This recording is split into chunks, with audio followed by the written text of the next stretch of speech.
Live from San Diego, California. We go live to the newsroom with your host for Nick's Nerd.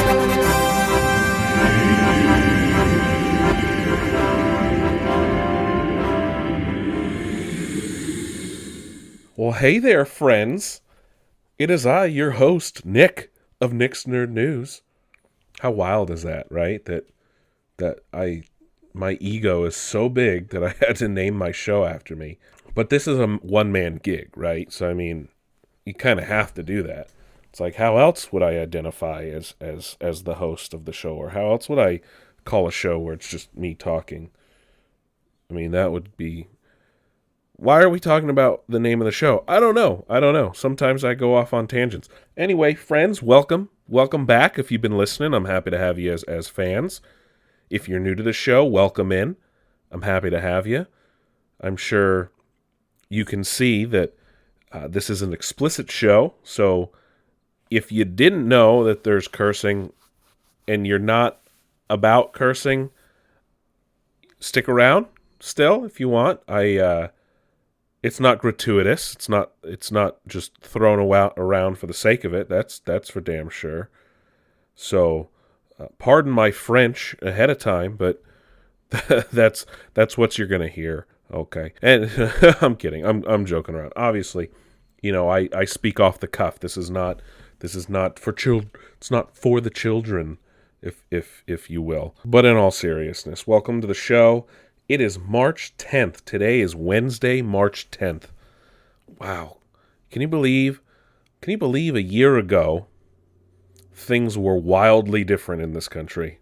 Just 1 year ago, things were very, very, very different. And that's can't believe it's taken this long. I don't want to go into that too much because that's not what we're about, right? We're not here to talk about stupid shitty things that happen. Let me rephrase that. We're not here to talk about things that are unfortunate and needed to be done, and unfortunately were not done. But anyway, this is a nerd podcast, right? Let's not talk about that stuff. We're going to delve into some things today just because that's the nature of this business, and that will come later in the program. But again, welcome to the show.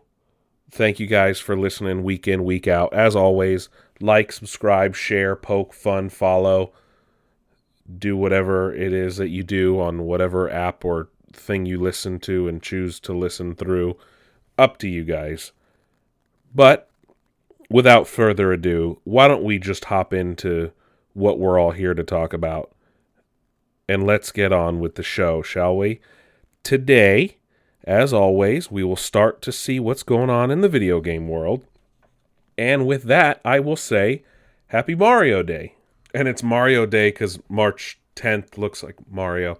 I'm sure it didn't really... Anyway, Happy Mario Day, friends. Anyway, keep moving. Hey, how about this, right? Super Nintendo Land, or Super Nintendo World, however they want to call it, will finally open at Japan's Universal Studios. It was pushed back, obviously, from last month due to, the nature of things going on in the world. And that will now open on March 18th in Universal Studios Japan. And, of course, that means we also have an update on the U.S. version of Super Nintendo World, which will be opening at the third Universal Studios theme park they're opening up in Orlando. And it looks like that is going to be pushed back. The opening of that is going to be pushed back until 2025. So do not expect the U.S. version of that to open until at least 2025. So that's going to be at Universal's Epic Universe Park. And that is actually per the mayor of Orlando. Of all people, they said the park won't open until 2025.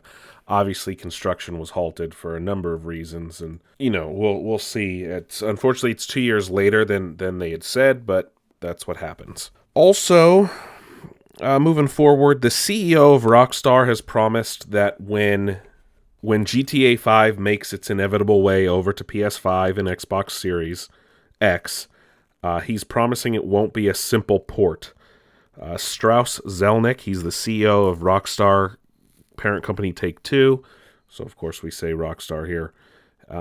He was being interviewed by VGC or Video Game Central and was asked about some things. He said, quote, remastering has always been a part of the strategy. We've done differently than the competition. We don't just port titles over. We actually take the time to do the very best job we can making the title different for the new release, for the new technology that we're launching it on. We improve the technology, we upgrade the visuals, and we make performance enhancements, and that's why I think our remastered titles typically do so well, unquote. They then asked him about GTA 5. He said, quote, I'm confident that Rockstar is going to deliver just a great experience, but you can't do that if you're just doing a simple port, unquote. So they want to make sure that it will run smoothly, play smoothly, and look as best as possible when it comes to Series X and, of course, PlayStation 5 as well. If you've been playing the game Artifact on mobile, PC, things like that, that is the card game that Valve makes as a competitor, of course, to Hearthstone. Well, they will be ceasing development on the game, so do not expect any future updates or expansions or anything like that, as the game will most likely be sunset in the near future. Also, I don't know about you guys, but I stopped playing Marvel's Avengers. I know a lot of other people have as well. And I don't know what Square Enix and Crystal Dynamics are thinking, but making the game harder to play is not a way to bring more people in. That's like, I don't know what the thought is there. But when you have a struggling game, the thing you don't want to hear is that, hold on, I'm reading because they changed things with Reddit. So they changed XP increase and stuff for grind's sake. They did say, quote, we did not change XP to increase grind for grind's sake. Our initial blog was not comprehensive enough to convey what we were doing and why, so we caused confusion. We get it, unquote. However, the progression curve is still not great, and they're essentially making it a little bit harder to level up once you get into the harder levels, which, again, makes sense. But when your levels are drab and monotonous and are the same all over again, that isn't fun. So I'm not sure what the thought was there. And it will now take 3 to 5 hours longer to max out your heroes each than previous. That when you have a game that you're trying to get people in, you don't want to make it longer for them to max out the heroes. That is really dumb. That they, in this article, they quote the top rated reply on Reddit, and it says, quote, someone's handle is Antka87. It says, quote, this is a terrible move. Leveling up was never the issue. The lack of content was, unquote. Key point right there. If you don't have content, you don't make the game harder. You don't make the grind longer. You add more content. The issue is not leveling up. This is a monotonous game to play. Level design is weak. Mission design is weak. This is the same conversation we had last week with Anthem. You can't come out with a game like this now in 2020, 2021, 2019 after Destiny and Destiny 2 have been out and are killing it in that space. You can't come out with a game with a lack of content in that space. You're doomed. You're dooming yourself to fail in that instance. But while they're changing the wrong things and fixing the wrong things, the best thing they can possibly do, though, is they're making the campaign replayable. So it looks like, I don't know what happened, but per Game Informer, Crystal Dynamics announced that the change for their war table, which is kind of the place you go to pick your missions and stuff, there will be a major game update next week. So that's when Hawkeye drops and, of course, the next-gen enhancements. But it looks like it is adding the ability to replay the campaign. So that's going to bring more content in a game that's missing content. But campaign replayability is not exactly, I don't know. The game, I think, is just it's over and lost at this point. If you ask me, it's going to be hard bringing people back. And I don't know. It should have probably just been a single player game. Maybe. I don't know. Who knows? But if you guys are excited for Diablo 2 Resurrected, well, you're in luck, because if you play the original Diablo 2 on your PC in some capacity, you will be able to bring over your save files, even ancient old ones from many moons ago. I know people that were playing on Diablo 2 probably 4 PCs ago. So if you still have those save files somewhere, you will be able to carry those over into Resurrected. That's pretty awesome. I just want to see what that cow level is going to look like in glorious HD. Can't wait to see how that turns out. Anyway, moving on. The lead designer on Hogwarts Legacy, of course, the new Harry Potter game that is coming out. I think next year is what it was delayed to. One that takes place in the 1800s and you go to Hogwarts and stuff. But Troy Leavitt has left Avalanche Software. He quit the project because of controversy surrounding his YouTube channel. And apparently he has a lot of videos that are express views that don't really... Look, he's allowed to have these opinions, just they're not based in fact or reality, and they tend to be, misogynistic and things like that, and that's not really someone you want working for you. And it looks like it also plays into victim shaming and victim blaming, which is not in any way, shape, or form a good thing, because most of the time it's not true or it's not based in reality. But he says he quit and he's made the decision, but he still has good things to say about the game, and I don't know if that's a good thing to happen. Again, this happens all the time. Sometimes it gets overblown in terms of a lead designer quitting, not someone being an asshole online. There's plenty of assholes online. But hopefully this won't be a major detriment to the game, or it's how the game plays or how it turns out. I'm still excited for the game either way. Also, Razer, a great peripheral maker, of course, suddenly, unannounced, released a new peripheral. They always come out with crazy wild things for like CES and E3, but this time they actually are releasing this. They're a pair of $200 smart glasses with wireless audio. I just wish their face mask was actually coming. But this is like I said, $200 smart glasses. So they're technically just blue light glasses, and they will help protect the wearer from 35% of eye strain inducing blue light. They will have a secondary pair of 99% UVA UVB sunglass lenses that you can swap out. That's going to get dicey. And they will have touch controls, open ear Bluetooth audio at 60 ms latency, and you can the touch controls will let you change and pause music tracks and media, manage calls. It will have an omnidirectional mic, so you can use them for talking. You can activate smartphone assistance. There will be EQ adjustments you can make from your app, from an iOS or Android app. They are being called the Anzu. Will last 5 hours on a single battery charge. But when it's not in use, so when they're not in use and they're folded up, they can last up to 2 weeks on standby power. It is water-resistant frame, so you can wear it for workouts and things like that. More than likely, if you're just using them as blue blockers, I mean, you don't need the music and smart features all the time, but they're good to have, probably. They will have rectangular and round frames in 2 sizes, weigh 48 grams, no RGB lighting, which is usually standard on Razer product. And of course, those are available now to pre-order.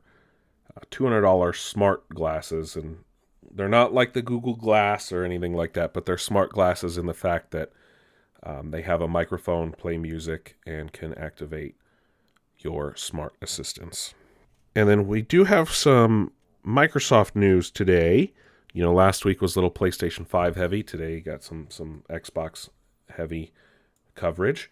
But the first of which is, if you like Pringles and you're a Halo fan, you can now get Halo themed Pringles, wavy Pringles at Walmart. They're called Moa Burger flavors, and Moa is a creature from Halo Reach, and of course native to the planet Reach. Giant reptilian bird-like things. And it's a special tie-in for Halo Infinite. It's funny that all this Halo Infinite stuff is coming out, what would have been after the fact, but is now months in advance. But those are available at Walmart only if you so desire to snag a tube.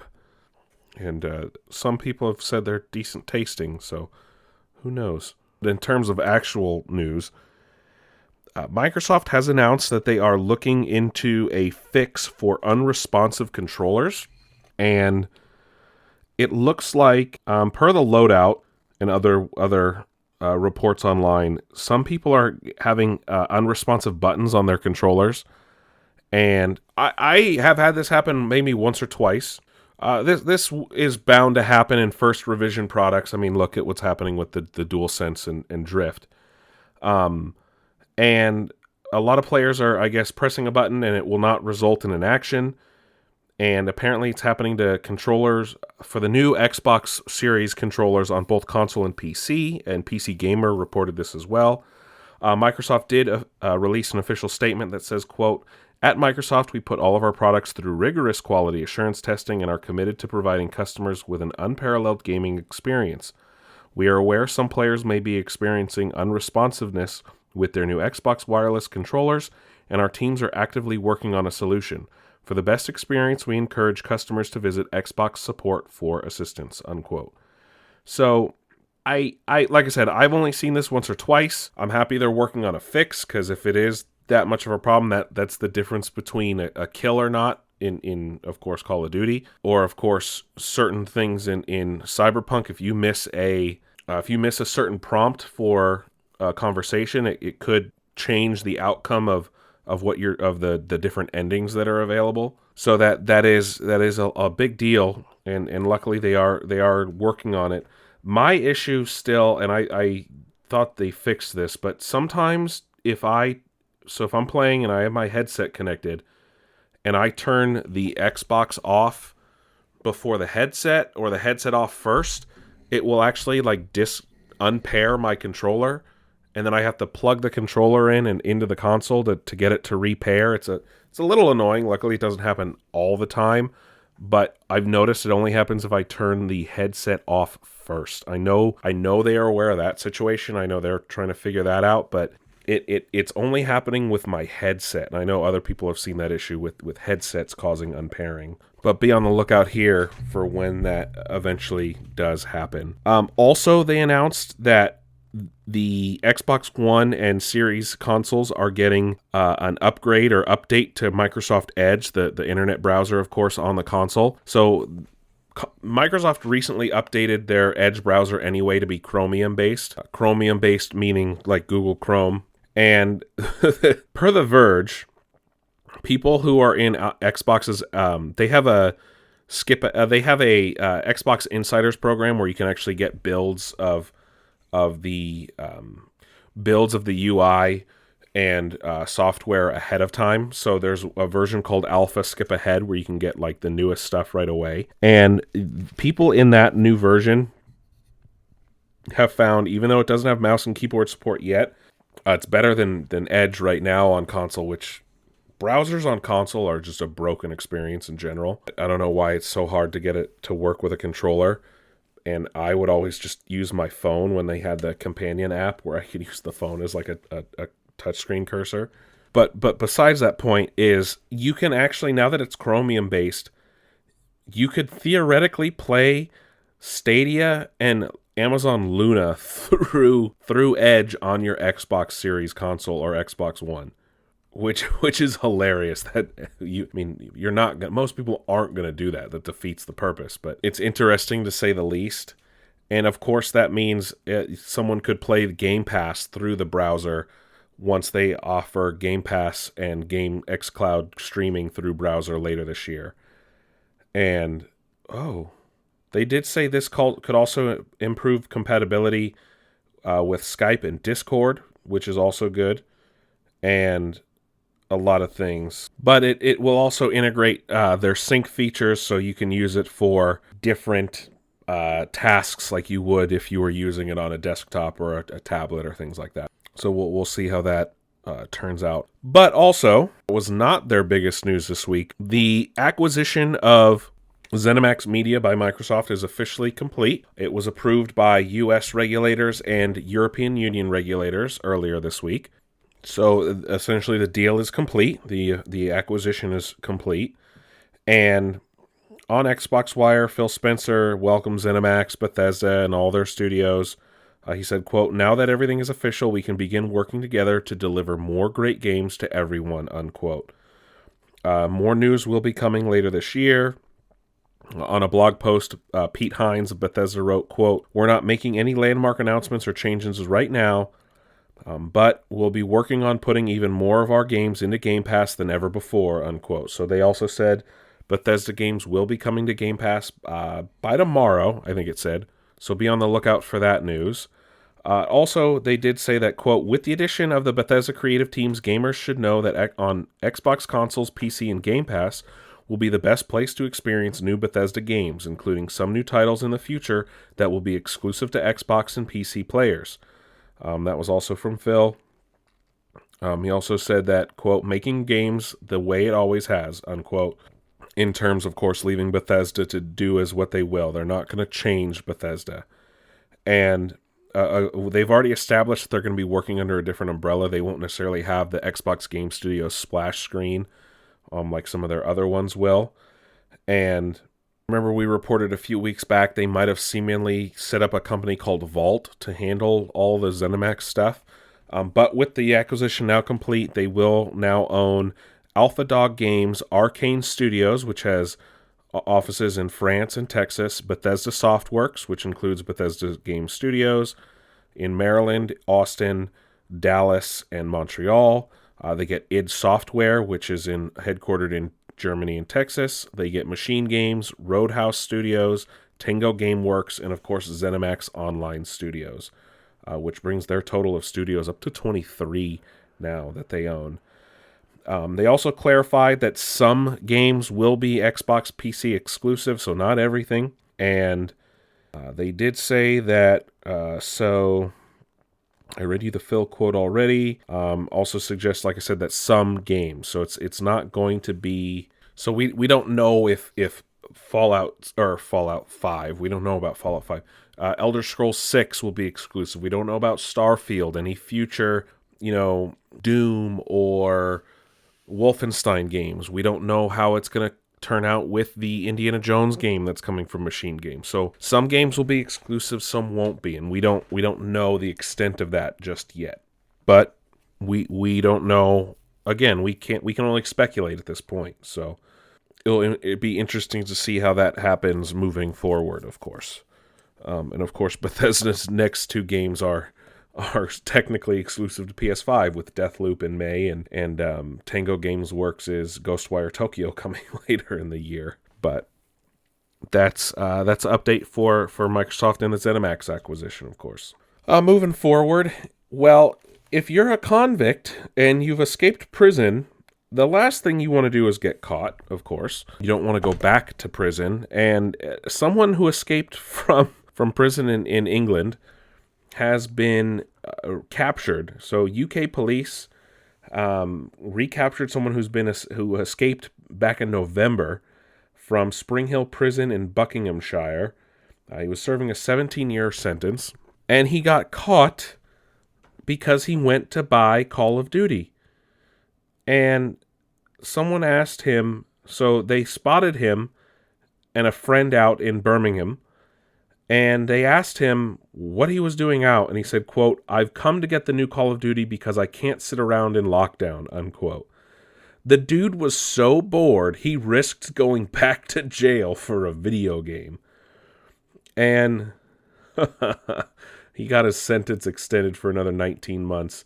And he said, quote, "Quite why he decided to risk being returned to prison by making the idiotic decision to come into town during lockdown with a friend to buy a video game will remain a bit of a mystery, quote, unquote, said the West Midlands Police Superintendent Nick Rowe. Oh my God. He escaped prison on the 28th. He was serving a 17-year sentence, so now it's getting closer to 20 years. How funny is that? Escape prison only to go into a lockdown and then get so bored you get caught again. Oh, that's funny. That is so very, very funny.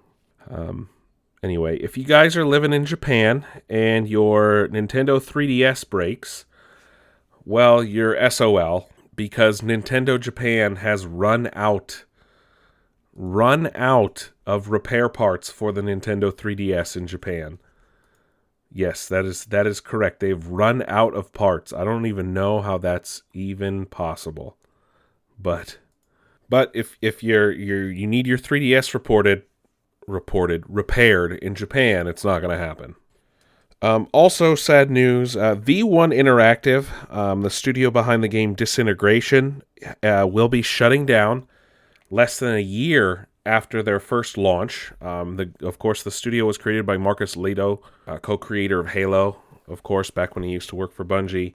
The game shut down its servers just a few months after launch, and unfortunately, it just couldn't keep the lights on anymore. Luckily, they did say most of the staff knew it was coming, so it wasn't a blindside event like what happened with, what was that studio? Telltale. They made the like storybook games. But luckily, they hopefully will be able to find new jobs in time. But it's unfortunate that a great veteran in the industry had to close the studio right after launching its first game. It's always unfortunate to see a dream like that fail, but it happens, and we can only wish them good luck. Maybe you can come back to the Halo fold, Marcus. That'd be a place we'd love to have you back in. And then, of course, with all this upheaval that GameStop has been facing, especially in stock turmoil, and their stock numbers are actually back up. At end of trading today, GameStop stocks were back up to 257. So, wow, that's crazy. So about a week. So, of course, everybody knows, we talked about this for weeks now, that GameStop, so they were down to $40 a month ago, right? And now they're way back up to, they were over 300 yesterday. Oh, today it was over 300, but now it's back down to 257. GameStop will use some of this new capital, of course, and they are going to be shifting focus. They, of course, got a new CEO. The previous CEO just stepped down, and they're going to switch to e-commerce. So they announced a formation of a new strategic planning committee, to identify initiatives that can further accelerate the company's transformation, unquote. And the new people here are Alan Attal, Kurt Wolf, and committee chairperson Ryan Cohen. They will go from a technology business that Cohen, they're going to be changing into a technology business, and Ryan Cohen is actually the former CEO of Chewy, which is like an online dog food store. And I guess that's probably one of the reasons they brought him on as a board of director last year. And looks like they're going to be changing things up. And they said, quote, the company must, quote, promptly pivot, unquote, to a, quote, a technology-driven vision, unquote. So that means probably more store closures. And it'll be interesting to see how this all plays out with things moving forward, and if they can compete with Amazon and other things like that. So, very interesting to see. Keep your eye on GameStop for the foreseeable future. Moving forward, if you guys are big fans of Rust, well, hopefully you didn't have anything on their European servers, as the developers behind Rust are worried that, or they not worried, there was a major loss of data. Facepunch Studios, the developers behind Rust, said that they lost a large amount of data due to a fire at the data center where their EU servers were held. And it says, quote, 25 of our EU servers remain offline due to a fire at OVH data center in the early hours of this morning. Unfortunately, the fire destroyed SBG-2 building, We're expecting a large amount of data loss across the affected servers, unquote. And the fire broke out at 12:47 a.m. local time in France, in Strasbourg. And, quote, they said they're trying to replace those servers. Data will not be able to be restored, though. Of course, this is a downside to not going to cloud-based gaming, as it would have been stored in the cloud, which technically is a server, but it sucks that it wasn't backed up anywhere. And you can find footage of the data center online of the fire, but unfortunately, they just will not be able to replace it. So if you're on any of their European servers, you might have to start over in Rust. But hey, that's part of the course for the game, right? It's all you do in Rust is get killed and lose all your shit. Also, in really shitty news, a EA employee is under investigation for possibly selling rare and hard-to-find FIFA Ultimate cards to family members. And, wow, this is really shitty. So, reports began circulating early this week, and it's possible that a employee at EA was selling FIFA Ultimate teams in exchange for real money on a black market type situation. There are texts and screenshots of text that apparently you only had to provide your PSN and EA ID. When people asked about if they'd be banned, there was no risk, so clearly showing it was an EA employee. And they had different cards of up to $895 each, 3 icon cards, 2 Team of the Year cards for €1,000 each, which translates to $1,193. And EA did say that, quote, a thorough investigation is underway, and if we identify improper conduct, we will take swift action.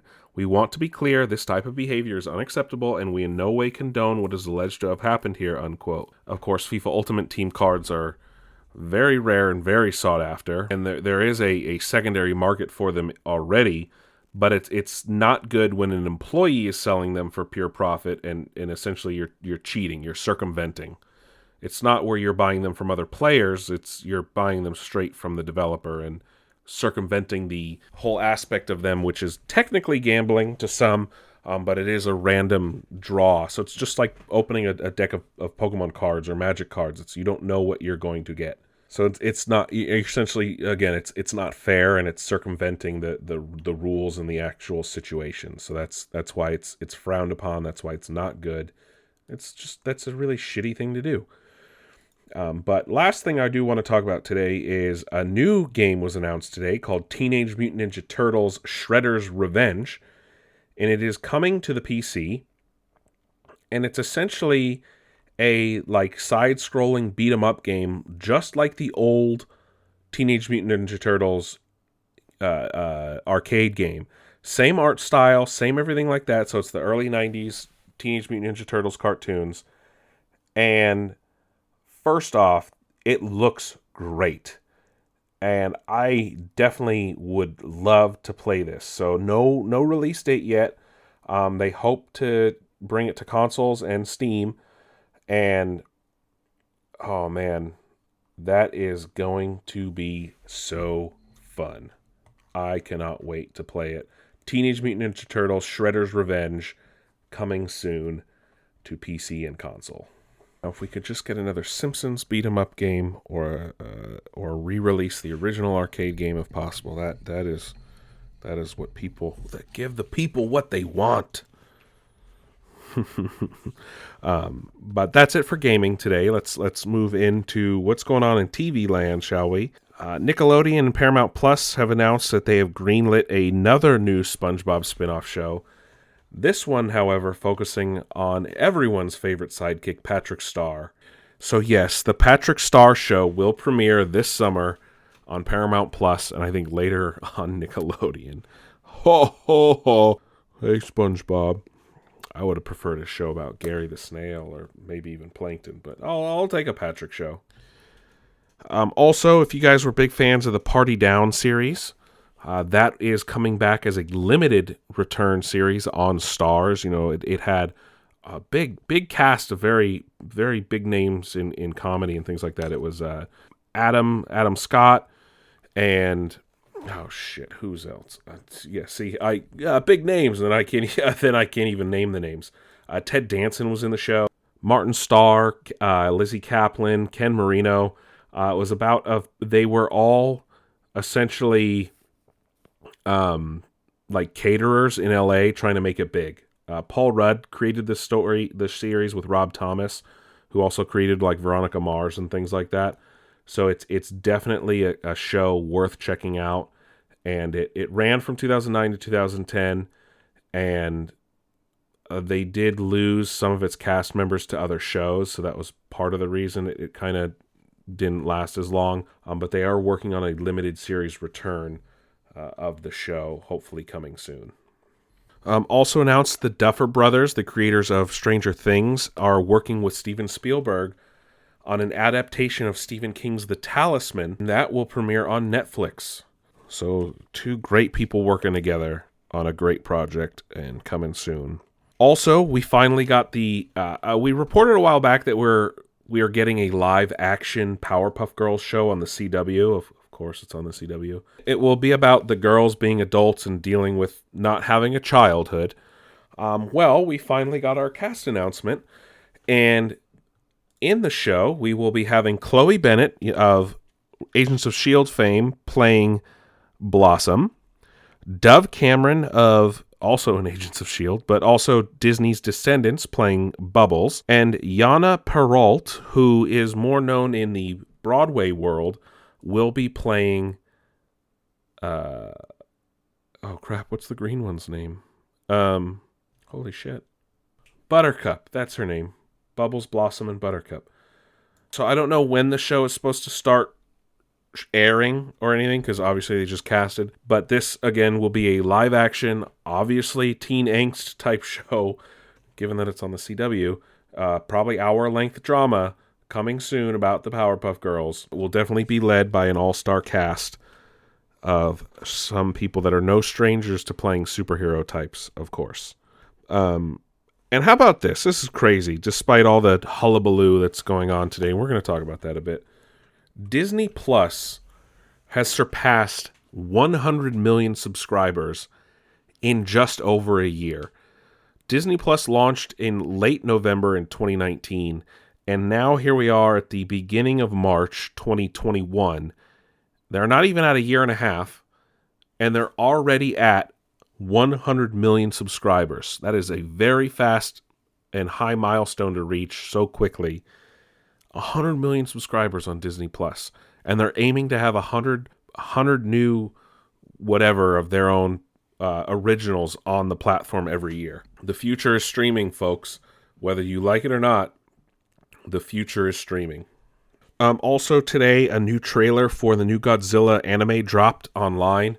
No word on a U.S. release date just yet, but it will release in Japan on the 25th. It's called Godzilla Singular Point, and it actually has some really cool takes on different kaiju, and it's bringing back Jet Jaguar, of all people. But, yeah, Jet Jaguar, one of the lamest kaiju in Godzilla, in the Godzilla universe. But, yeah. Anyway, it looks really cool. It looks to have some interesting takes. The anime looks solid compared to the Godzilla anime that came out like last year or whatever, Godzilla Earth, because that was just like shit. I'm sorry. But yeah, Godzilla Singular Point, the trailer's out now. That will release March 25th on Netflix Japan, and it will stream internationally later this year. No word yet on if it will have a dub or not. Also, rumors are swirling right now that Obi-Wan Kenobi may have a recurring role in the Cassian Andor show. Do I believe this for 1 second? Not really. Because why? That would just... Established canon does not line up with that. And just in general, that wouldn't make any fucking sense. Like, just in other terms of like established storytelling in Star Wars, like why would Leia not know who he is if he's playing into Andor. Like, no, I'm sorry, no. I hope that doesn't happen. But I don't know. I really don't know. That just, let's keep Obi-Wan to his show. Let's focus on that. Let's not force him into Andor where he doesn't need to be. But hey, that's just me. Let's review some episodes, huh? Shall we, before we move on to movies? So, we're in week 2 of The Flash, and this, I think, was supposed to be the episode that was supposed to be the season finale last year, as it ends on a cliffhanger. And Barry was using the artificial speed force that they finally got working last episode with the, spoiler, the sacrifice of the Wells identity. But there was a downside. Barry gained, like, super brain speed, where he could process things way faster than, like, a normal anyone, and it started turning him almost like Spock, right? He became devoid of emotion. He didn't factor in emotion into any given task. He became this cold, calculating robot type figure, and of course caused a lot of stress and drama with the team, and all while, like, causing more problems with possibly the villain, who I'm digging what they're doing with Mirror Master or Mirror Mistress or whatever they're calling her. In I don't think they've given her a name just yet, or Cisco hasn't given her a name. But so far, Season 7 is off to a good start for The Flash. I'm digging it. The cliffhanger, by the way, ends on, obviously Wells wasn't going to be gone forever. Granted, this is going to be a Harrison Wells we've never seen before. This is the Harrison Wells of Prime Earth that was killed by Reverse Flash back before Season 1 took place. Theoretically, we don't know. That it could be an amalgamation of all the Wells, so who knows? But hopefully this shortened season allows for a proper story to be told on The Flash. But at the same time, hopefully it's not a detriment overall to the show either. But we'll see as Season 7 continues on the CW. Moving on, let's talk about the WandaVision series finale, as the episode was aptly called. But it just kind of was underwhelming. A lot of lingering threads were not completely closed. Wanda finally, like, acknowledged everything that was going on. Her and Agatha had this really cool, like, witch fight up in the sky with things. But then, of course, we finally get the truth that Hayward was really the villain of the show, really, of the head of SWORD, and obviously he's not going to be the head of SWORD anymore. We got more with White Vision, who is now the true Vision, but now we have questions lingering about, like, where was he during the events of Spider-Man Far From Home, because this show takes place before. Then, of course, we found out that, you know, Evan Peters isn't playing a version of Quicksilver. It's just a trick Agatha played. And the director recently, like, sat down and talked about it. And, you know, he talked about how it was just meant as, like, an in-joke casting. And honestly, I've been looking on YouTube and stuff. When you really sit down and think about it, WandaVision, of course, all these theories and plot threads are coming out that people are assuming. But we also have to sit down and remember that WandaVision was supposed to be fourth in terms of phase 4, right? It was supposed to be Black Widow last year, then, you know, Falcon and Winter Soldier, then Eternals, then WandaVision, right? And then go into Doctor Strange 2. But now, because of how everything changed, we got Spider-Man Far From Home, then now, of course, WandaVision, now Falcon and Winter Soldier is coming after, and then we're going to get Black Widow. So a lot of things have changed around and moved, and it's possible that when you start to put things in perspective, maybe we're, like, reaching or overreacting a bit, and obviously that Evan Peters thing might tie into that more than anything. But at the same time, it's like, well, where was White Vision in Far From Home? Like, that's something he would definitely stick his head into. Obviously, you know, they didn't plan for that accordingly, but again, there's a lot of things that we're left wondering. Who's Jimmy's missing witness?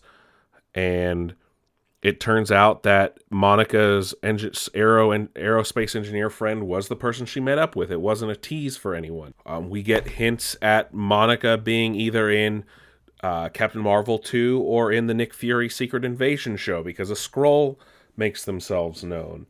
We don't know yet how Wanda factors into Doctor Strange 2. I mean, she finally becomes the Scarlet Witch, gets a badass new costume, but then goes off somewhere to read the Darkhold, which it turns out that book that Agatha had is the Darkhold, which is a different Darkhold than what was in Agents of S.H.I.E.L.D. and the Runaways, which are technically part of the MCU, but technically not at the same time, because those were Marvel TV, which doesn't exist anymore. So there's a lot of things going on, and we'll see if it gets a second season or how it ties in with Doctor Strange 2, or even if it ties in with Falcon and Winter Soldier. So there's a lot of things that could still happen. But overall, for that episode, it was very underwhelming, and Wanda seemed to have been putting all these people through turmoil and just kind of gets off scot-free almost. And it's like, well, yeah, she's going through grief, but at the same time, it's like, you just mentally, like, took over all these people.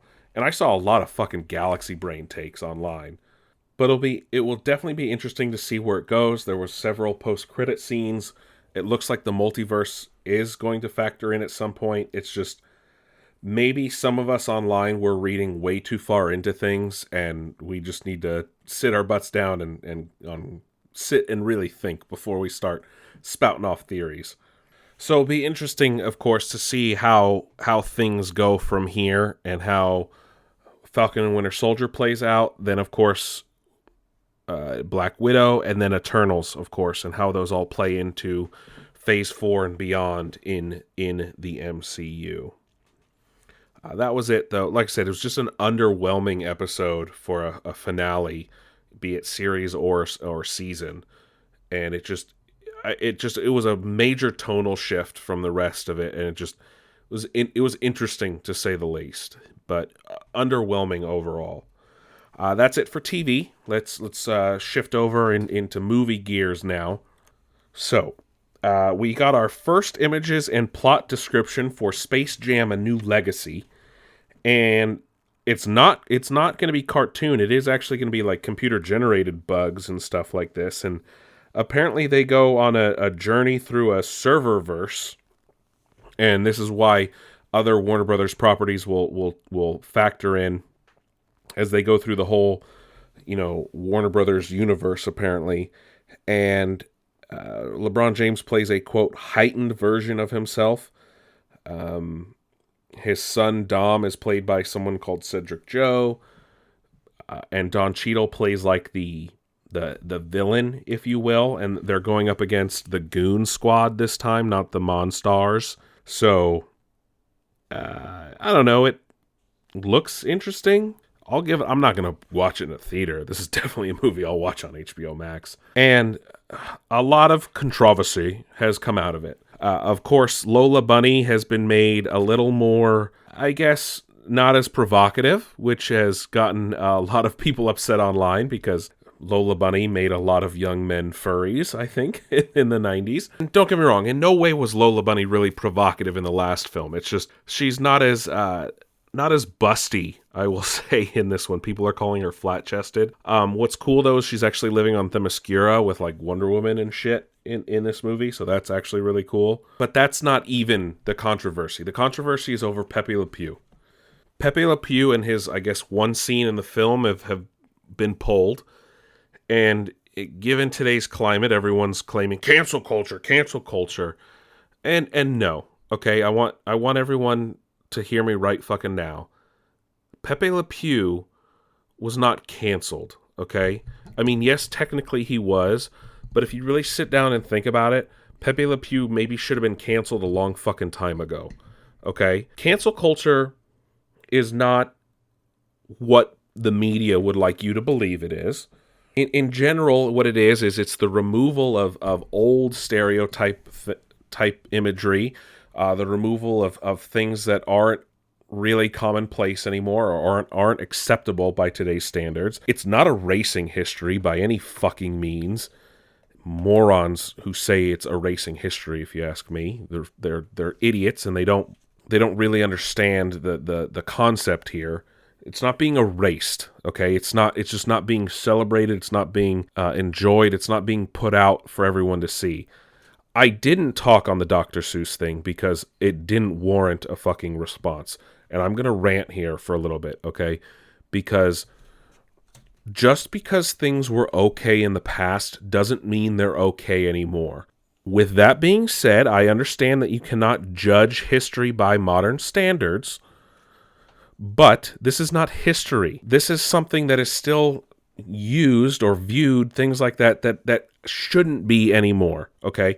And I'm not going to stop here because we're going to talk about a little bit more of it as well. But when it comes to Pepe Le Pew, like, this dude always gave off a bit of a rapey vibe, right? Like, come on. He was a skunk chasing a cat who he thought was a skunk and wouldn't fucking take no for an answer. Like, do you want people seeing that? And then ultimately the cat gives up and just gives in and lets him, like, mac all over her? Like, no. We should not be showing this to people. And if you do show it to your kids, don't be an asshole and just let them watch, but explain it. Just like the Muppets weren't fucking canceled. They put disclaimers in front of episodes. Hey, this shit that goes on isn't okay anymore. Like, it wasn't fucking canceled. It was like, he's stayed beyond his welcome. Okay? You can even find, it's been making the rounds this whole week, there's old Dave Chappelle stand-up from like 20 years ago calling out Pepe Le Pew. There is a time and place for everything. And some things, like I say, overstay their welcome. Pepe Le Pew as a character should have been changed a long time ago because it was borderline rape and very close to sexual harassment. Like, wake the fuck up, people. The same people complaining about cancel culture are then the same fucking people who want parental advisory and R-rated movies and all this shit to go away too. They're the moral police, and they're playing these fucking little games to when it suits their fucking needs. It's all fucking bullshit is what it is. Okay? And then these people, oh, we'll cancel Dr. Seuss and Pepe Le Pew, but fucking WAP is the #1 song. That enrages me more than fucking anything. One thing is for children, one thing is not. Okay? And that song isn't derogatory towards a group of people. It's not derogatory towards, like, it's not hurting anyone. Maybe it's hurting your sweet little virgin ears if you don't like the song. Maybe it doesn't conform to your religious book. Okay, but people talking about sex and, being horny and shit has been part of the human race for fucking ever. Okay? The Romans were doing it, the Greeks were doing it, and every culture before them were doing it and talking about it. You cannot compare the fucking two. One is promoting violence, not violence, but one is promoting something that's just not fucking okay anymore. And the other is just saying, hey, I'm fucking free and open with my body. Two totally fucking different things. Also, there's a clean version of WAP that plays on the radio and has parental advisory and is not geared for second graders. The other is something that we shouldn't just be fucking teaching kids anymore, okay? They are not the same fucking thing. They are not morally equivalent. And Pepe Le Pew was not fucking canceled. It was like, all right, we're done with this, okay? And I'm not even going to get into the Dr. Seuss thing because all of you fucking morons who buy into the Fox News bullshit, and I'm not taking a fucking side here. I'm going to sit down and tell you the fucking truth, okay?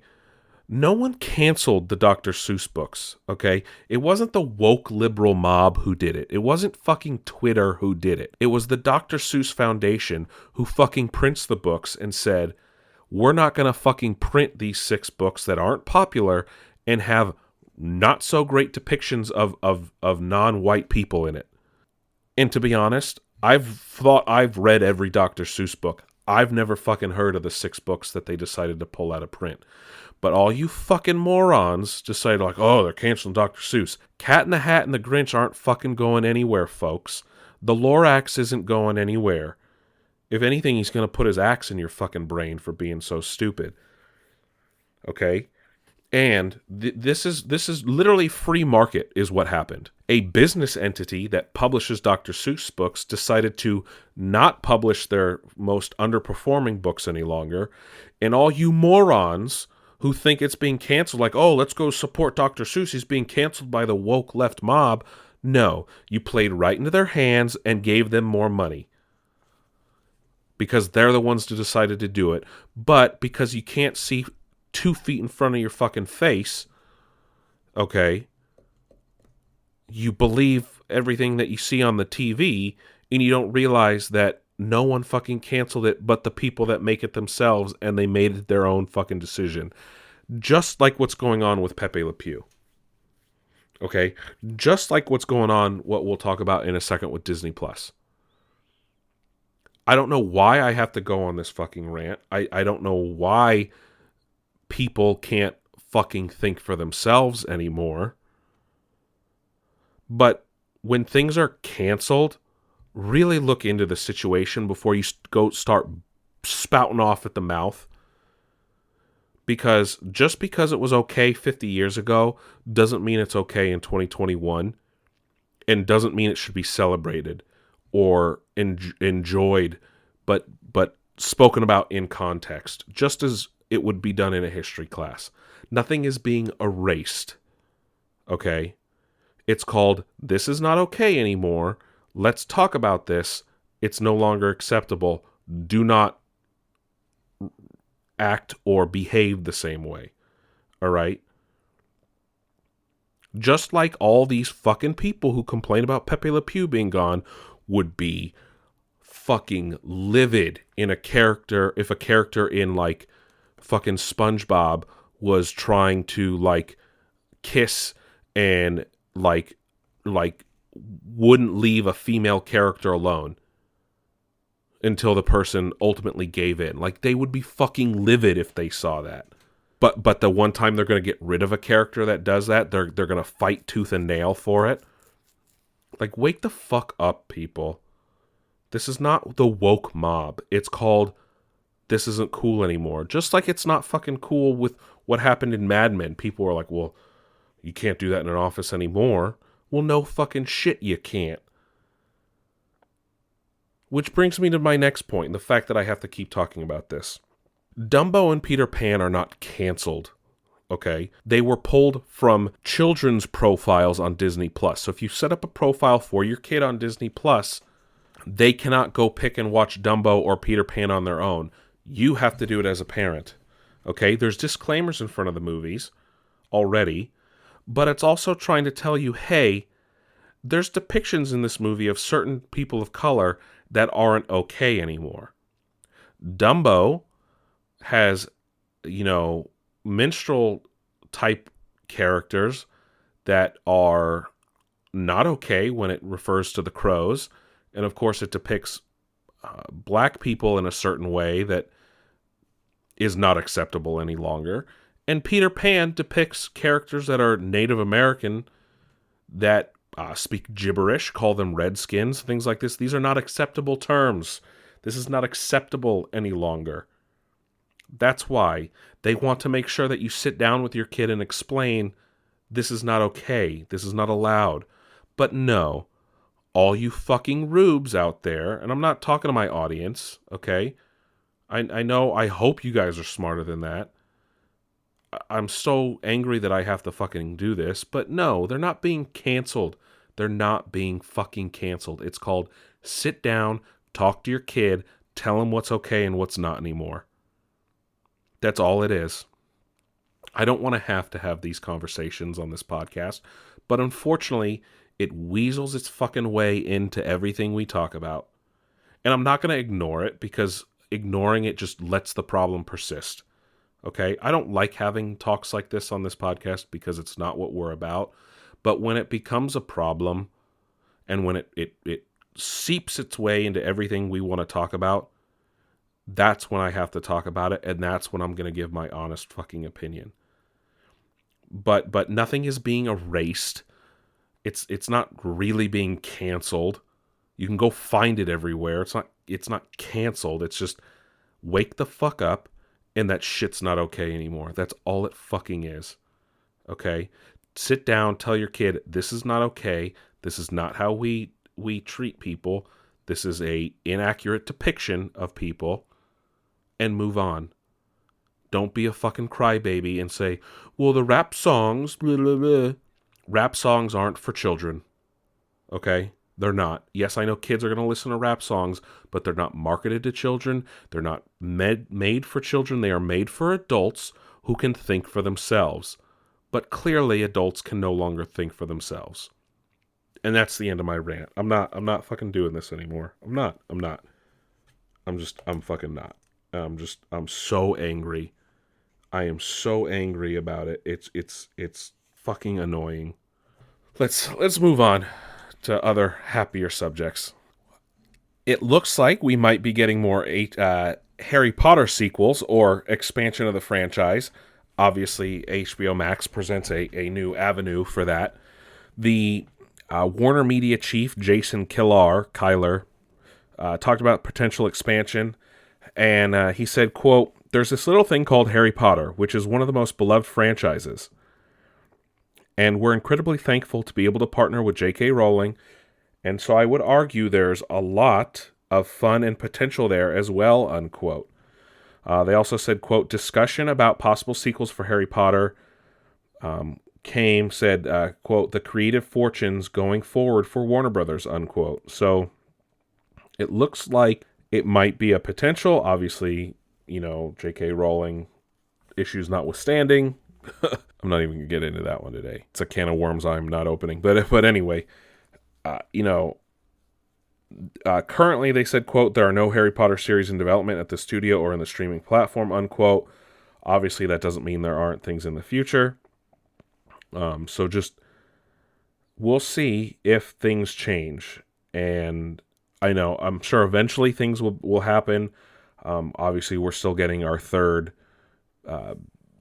Fantastic Beasts film and things like this, but it's not out of the realm of possibility, is essentially what he's saying there.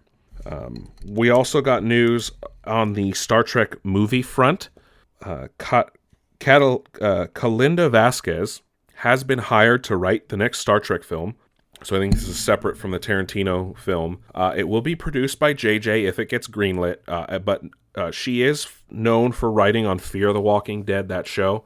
However, it is unknown currently if it will take place in the Kelvin timeline and continue the JJ reboot storyline, if it will go back to the Prime universe, if it will be a continuation of any of the shows or anything like that. Hell, they could even go to the 31st century like what Discovery's doing now. But there is no word yet on anything other than she's been hired to do it, and if it does get made, she will be the first female writer on a Star Trek film.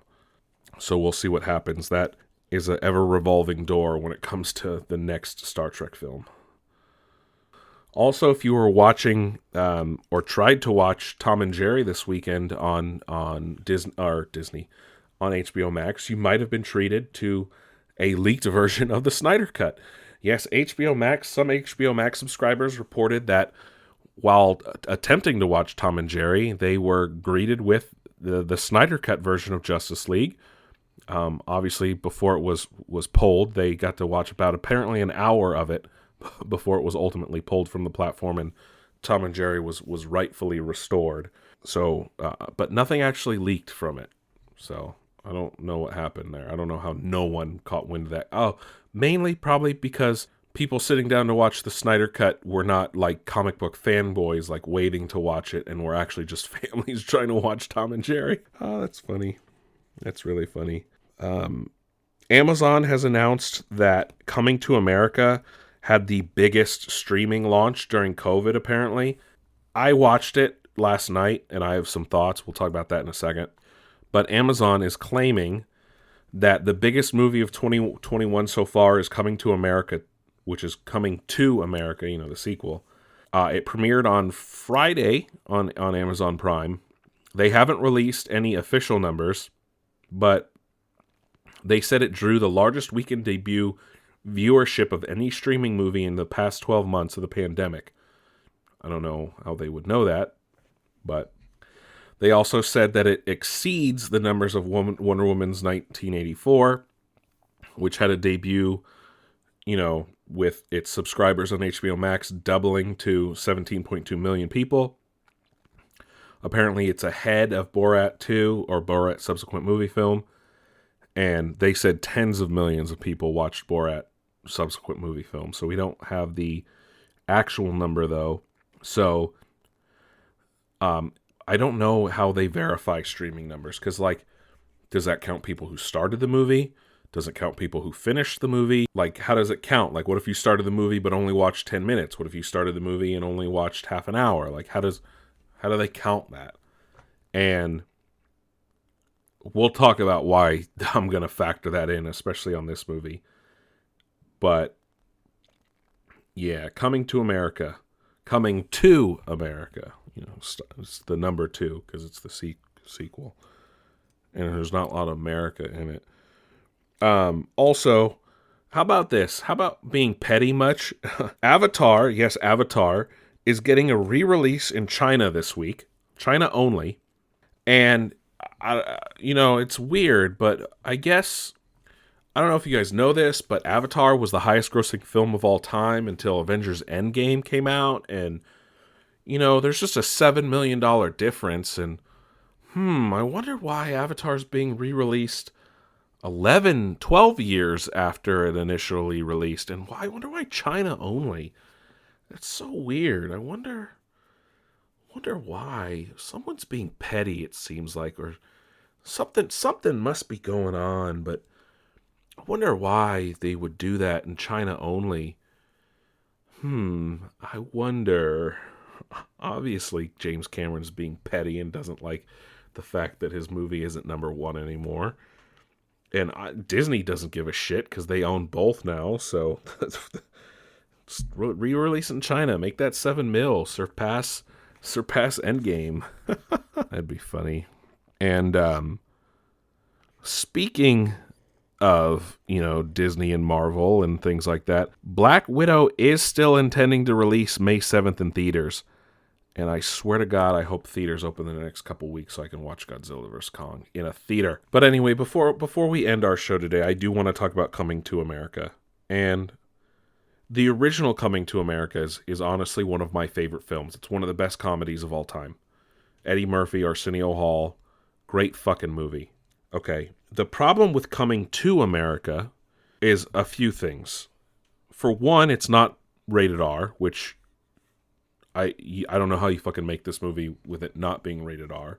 The first half of the movie is so just almost unbelievably bad. It's a parade of cameos. I said to my friends, I was like, this is like if SNL decided to make the sequel to Coming to America, and it was going to be on Saturday Night Live. That's what the first half of the movie felt like. And that's not something you want a movie to be. You don't want the first half of a movie to be shit, right? Because then people aren't going to sit through the second half. The second half of the movie, honestly, is what should have been the first half of the movie, and then they go somewhere else with the story from there. Because the first half of the movie is just full of callbacks are good when they don't feel forced and when they're not too over the top. And that's the problem with Coming to America. For me, at least, it was just a lot of things were just so over the top and not funny anymore that this movie should have been made 10 years ago. And a lot of the stuff is tired in it. Don't get me wrong. There's good stuff. There's good comedy. The women are very attractive. But hell, there's a callback to a joke. So in the first movie, Eddie Murphy's character gives money to these bums who turn out to be Don Amici and I forget the other actor's name, but two characters from another Eddie Murphy movie. They're playing the same characters that Eddie Murphy and Dan Aykroyd ripped off in the movie Trading Places. And their grandson played by Colin Jost in the new one. So don't get me wrong, that was cool. And Wesley Snipes' character, even though he is like somewhat of a joke, was actually really good. The rest of the movie, though, it's more of a caricature of just things in general than the first movie was. And that's the problem. That shit is so played out nowadays that you can't get away with it. And the first film took itself way more seriously than this film did. And it's to a fault because I wanted to like this movie. I really did. It fell flat for me in too many places. Characters were way underutilized. It's like, oh, Eddie Murphy and Arsenio Hall are back, but you barely use them. And then you create new characters that are just way over the fucking top and a joke. You waste James Earl Jones. You waste Leslie Jones. You waste Tracy Morgan. Like this movie turned into a parody of itself. And that's my issue. It did not fit tonally with the first film. It retreaded the same ground, which not good either. And then they create this storyline that doesn't match with what the first movie was about. Like they insert Leslie Jones's character in. They say Akeem was drugged and that's how he got her pregnant. Like, no, that doesn't fucking fit with the movie. Like it doesn't make sense. It really does not make sense. And the whole time I was waiting, like, oh, it turns out it's Semi's kid, right? Because he was the one who fucked around in New York. No, and it's disappointing, and it fell flat for me way too many times, and was childish at points. Like I should have been laughing the whole movie, and I wasn't. And just like I said, if you took the first half, got rid of it, started with what the second half of the movie is, and went from there, would have been a whole way better movie. But they didn't. And then, of course, like I said, they forced in characters that didn't need to be forced in, like the Reverend Arsenio played. And other like the sexual chocolate guy did not, I mean, it's great that he's back, but he didn't need to be back. I like that they brought St. John's in, because St. John's is near and dear to me, and having gone there. And of course, it played a big role in the first game, and it's Queens, so it makes sense. But the only characters that really should have come back of them dressing up were the barbershop guys. That makes the most fucking sense. Granted, I don't know how the fuck they're still alive, but you know what I mean. But like the sleazeball Reverend didn't need to come back. The weird character Arsenio Hall plays in the beginning of the movie as this like shaman dude, not necessary. The sexual chocolate guy, cool, but again, not necessary. And there was weird callbacks to the old films, like McDowell's in fucking Africa with Louis Anderson, but now he's in Africa. Like, no, come on. Like that's overkill. I don't know. They clearly had fun making the movie, but there were just things to me that were unforgivable and just tacky and way too over the top. Like I said, it's almost as if it was a parody of the first film and not like a sequel. And that was my issue. But I don't know. You guys might have liked it. It was whatever to me. Like it wasn't good. It wasn't bad. It wasn't terrible. It wasn't great. It was just like mediocre. And that's okay. It deserved better for sure. And Eddie deserves better for sure. But that's it for Nick's Nerd News this week. I know it's a bit of a long episode. I'm sorry that I had to go on that rant, and if you disagree with me, fine. I don't. That's your right to disagree with me. If you sit down and look at the reality of the situation, that's what it is. Not everyone's going to do that. I don't want to go on these rants. I don't want to have to do that, but sometimes I have to. And I'm sorry. I really am. And hopefully we don't have to do that anymore moving forward. Because Nick's Nerd News is about fun. It is about nerd shit. It is about nerd news. It's about video games and movies and just enjoying life and what life has to offer. That's it for Nick's Nerd News. As always, check out nicksnerdnews.com where you can listen to the show right in your browser. Or if you prefer to listen to us on the go, there's links to our Spotify, Google Play, and Apple Podcast pages. That way you guys can like, subscribe, and all that from there. Also, while you're at nicksnerdnews.com, stop by our social media tab or social media page where you can find links to our Facebook, Twitter, and Instagram pages. Also, all the feeds are right there on the website, so you can see them in one handy-dandy place.